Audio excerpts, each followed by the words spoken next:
Dystopia warning, obviously. Welcome back to General Election Watch 2024. Quite hard to believe that we're only on day 3 of the election and already Sunak and his team have been involved in multiple gaffes of their own creation. Yeah. It's like Ian Huntley is doing their media training. Rishi Sunak did announce shortly before the election that he has got a new director of communications. Got a bit of a familiar look about him, hasn't he?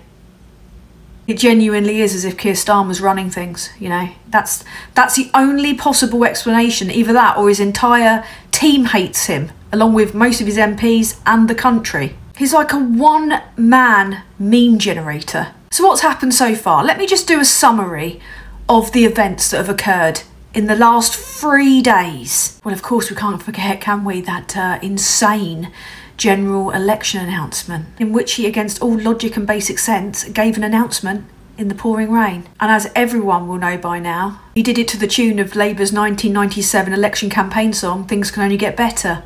In 1997, Labour went on to win a landslide, which is what Keir Starmer's expecting to win. Sod it, I'll play the clip again because it just doesn't get old, frankly.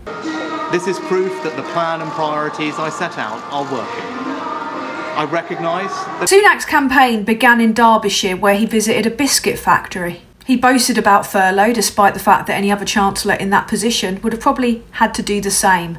Plus, he doesn't really have much to boast about because he did it whilst willingly working for Boris Johnson, the scandal-ridden and likely gonorrhea-ridden former Prime Minister, who has shagged everyone in Britain, including your mum, your nan, your sister and your cat. He strode out confidently to talk to a bunch of people, a small handful of people, right, all standing around in company-branded fluorescent jackets. At least 2 of the questions came from Tory councillors pretending to be workers. Now, in case you're feeling sorry for the pint-sized loser, during that visit he also said that it's necessary to toughen disability benefits for people with mental health issues. Yeah, this coming from a guy that recently featured on the Times rich list. He has an estimated fortune of £651 million, largely thanks to his wife and shares in her dad's business Infosys. Infosys have received lots of government contracts, so I'm sure he can afford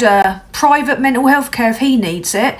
Not so much for the vital suicide prevention services that the government has chosen to cut. And not just that, no, the worst affected areas were given the funding first, which means that they were the first to have it taken away. And now those people with absolutely no services to access are not going to have any benefits either. Labour actually have some excellent policy on mental health, particularly mental health for children, which they understand is a massive problem, which is needed when the Tories have cut £35 million in mental health services to children. Anyway, back to his disaster tour, which has the general mood of, you know, the Willy Wonka experience during a zombie apocalypse, except without any of the excitement. Next, he went to Wales, a brewery. His teetotal. So this was ripe for the picking, wasn't it? Can't even organise a piss-up in a brewery. It was a short trip, as I told you the other day. The Welsh media were not allowed to take their own photographs or film their own videos of it, no. And they were told strictly no questions about national issues. People there looked really glad to see him. This woman looks like she's literally being held hostage. But one of the best moments was when he decided to ask them if they're looking forward to the football that's coming up. Wales didn't qualify for the Euros. looking forward to all the football. Not so much my bag. But Well, get people in. no, but that's because you guys aren't in it. He was also ambushed by a woman that was deeply upset about the state of the care system. Do you know what it's like to get down and clean up your own mother's piss?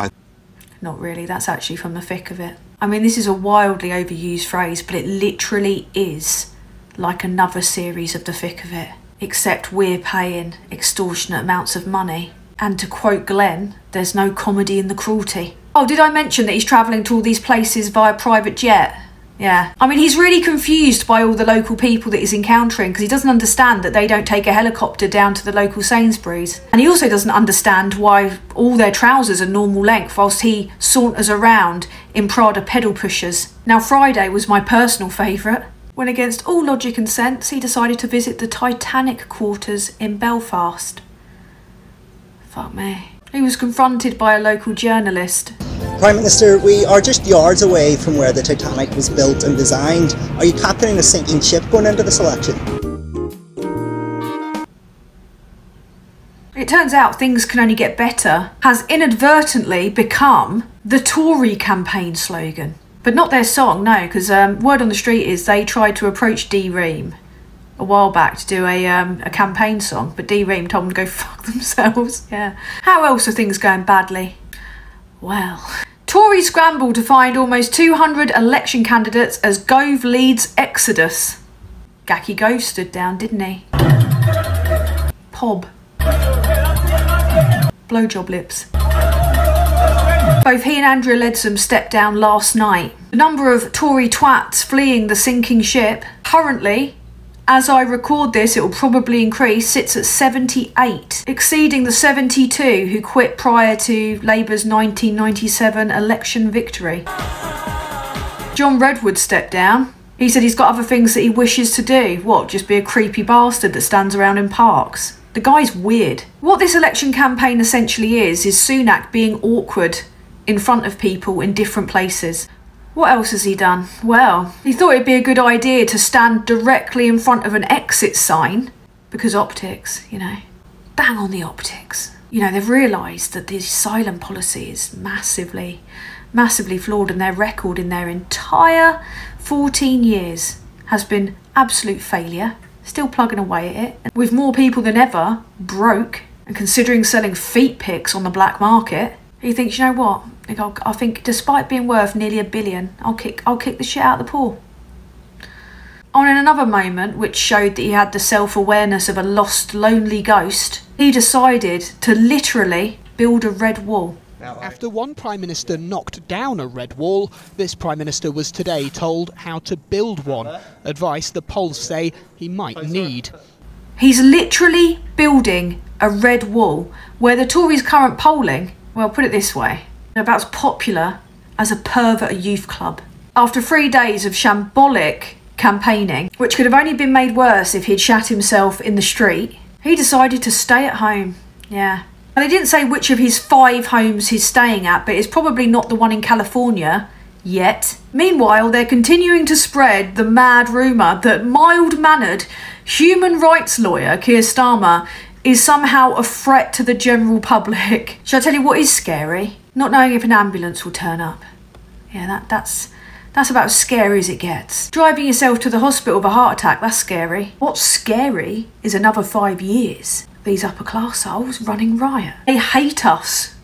So one small mercy that I'm taking from all of this is that he is hating having to talk to people, especially poor people, because he sees all of us lot as just a means to an end for him to have a life of power, access to contracts and money. Oh, in other news, Labour want to lower the voting age to 16, which is something that the Tories don't like because this is voting intention by age. Personally, I think that if a 16-year-old can work, pay taxes, join the army, then they have a right to say where those taxes go.